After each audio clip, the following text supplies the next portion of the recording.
సముద్రపు అడుగున bullet rail Dubai to Mumbai ఇంకా 2 గంటల్లో. ముంబై నుండి దుబాయ్కి సముద్రం అడుగున ప్రయాణించే అద్భుత ప్రాజెక్ట్ పట్టాలెక్కనుంది. గంటకు 1000 కిలోమీటర్ల వేగంతో దూసుకెళ్లే ఈ అండర్ వాటర్ రైలు ప్రయాణ సమయాన్ని భారీగా తగ్గించడమే కాకుండా పర్యాటకులకు సరికొత్త అనుభూతిని అందిస్తుంది. భారత్లోని ముంబై నుండి దుబాయ్కి మధ్య దాదాపు 1900 కిలోమీటర్ల దూరం ఉంటుంది. డైరెక్ట్ ఫ్లైట్లో అయితే దాదాపు 3.5 గంటలు ట్రావెల్ చేయాల్సి వస్తుంది. కానీ ఈ డిస్టెన్స్ని కేవలం 2 గంటల్లోనే పూర్తి చేయొచ్చు అంటే మీరు నమ్ముతారా? వినడానికే అసాధ్యం అనిపిస్తుంది కదా. ప్రపంచంలోనే తొలి అండర్ వాటర్ రైలు. కానీ ఈ కలను నిజం చేసే దిశగా ఒక సంచలనాత్మక ప్రాజెక్ట్ తెరపైకి వచ్చింది. భారత్లోని ముంబైను, యుఏలోని దుబాయ్ను కలుపుతూ అరేబియా సముద్రం అడుగున హై స్పీడ్ అండర్ వాటర్ రైలు మార్గాన్ని ప్రతిపాదించారు. గంటకు 600 నుండి 1000 కిలోమీటర్ల వేగంతో ప్రయాణించే ఈ రైలు విమానాల కంటే వేగంగా మిమ్మల్ని గమ్యస్థానానికి చేరుస్తుంది.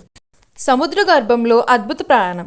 డీప్ బ్లూ ఎక్స్ప్రెస్ పేరుతో పిలువబడుతున్న ఈ ప్రాజెక్ట్ గురించి సామాజిక మాధ్యమాలలో ఆసక్తికరమైన వార్తలు చక్కర్లు కొడుతున్నాయి. ఈ రైలు ప్రయాణించే టన్నల్ గోడలకు పారానామిక్ విండోలను ఏర్పాటు చేసినట్లు సమాచారం. అంటే అరేబియా సముద్రం అడుగున సుమారు 200 మీటర్ల లోతులో ప్రయాణిస్తున్నప్పుడు మీ కళ్ళ ముందే భారీ తిమింగలాలు, షార్కులు, రంగురంగు చేపల గుంపులు కనిపిస్తాయి.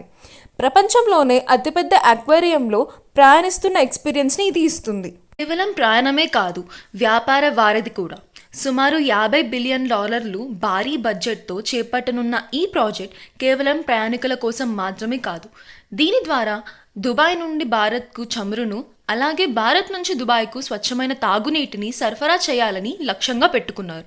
దీనివల్ల కలిగే ప్రయోజనాలు: ప్రయాణ సమయం కేవలం 2 గంటలకు తగ్గుతుంది. ప్రయాణ ఖర్చులు దాదాపు 60% మేర తగ్గే అవకాశం ఉంది. సుమారు 50,000 కొత్త ఉద్యోగాలు లభిస్తాయి. ముంబై నగరం అంతర్జాతీయ వాణిజ్య కేంద్రంగా మారుతుంది. భారత్ యుఏఈ మధ్య రవాణా రంగంలో ఇది విప్లవాత్మక మార్పు కానుంది. ఇరు దేశాల మధ్య చర్చలు జరుగుతున్న ఈ ప్రాజెక్టుకు కార్యరూపం దాలిస్తే ప్రపంచం ఆశ్చర్యపోయే రీతిలో అద్భుతం మన కళ్ళ ముందు సాక్షాత్కరిస్తుందని ప్రాజెక్టుకు సంబంధించిన నిపుణులు వివరిస్తున్నారు. ప్రస్తుతం ఈ ప్రాజెక్టుకు సంబంధించిన అమలు సాధ్యాసాధ్యాలపై ఇరు దేశాల మధ్య చర్చలు కొనసాగుతున్నాయి. ఈ కలల ప్రయాణం నిజమైతే సముద్రం అడుగున బుల్లెట్ వేగంతో దూసుకెళ్లడం భారతీయులకు ఒక కొత్త అనుభూతిని ఇస్తుంది. ఈ ప్రాజెక్ట్ ఖర్చు, లాంచ్ డేట్ సహా అనేక విషయాలపై ప్రస్తుతానికి క్లారిటీ లేదు. త్వరలోనే దీనిపై అప్డేట్ వచ్చే అవకాశం ఉంది. దీని